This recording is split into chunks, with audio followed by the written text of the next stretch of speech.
The unsafe swing. My name is Andy Siegel.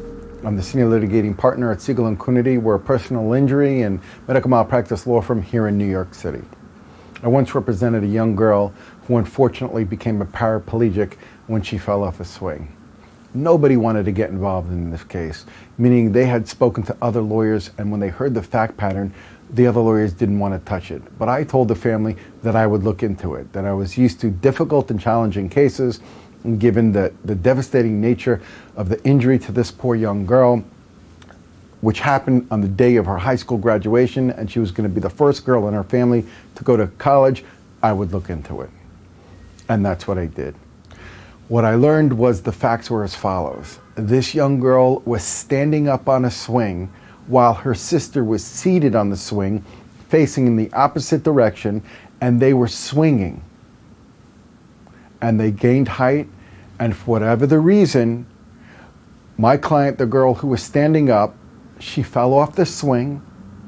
She was catapulted backwards, doing a flip in the air, and her head hit into a wall that was the boundary for the playground. I started doing my investigations and speaking to experts, and what I learned was something amazing. This swing was 10 feet high. If your swing is 10 feet high, meaning the horizontal bar is 10 feet high off the ground, then the fall zone for this swing has to be double the height of the swing, meaning there has to be 20 feet in front of the swing and 20 feet in back of the swing, where there are no obstructions or encumbrances, so if someone does fall off, they would just land on the rubber matting. In this particular case, the wall was only 10 feet behind the swing. I brought the claim, we litigated it. The city claimed that they were entitled to a quasi-immunity because they knew of the defective condition, but were addressing it. Ultimately, the case did settle for a large sum of money. Nothing will ever compensate this young girl for her paraplegia, but at least in this situation, she did receive some compensation for her pain and suffering that resulted from this unfortunate graduation day occurrence.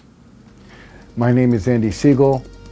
Call 212-532-0532 if you have any questions regarding playground safety or injuries to children, or any other questions regarding medical malpractice or general negligence. Thank you for listening to this video.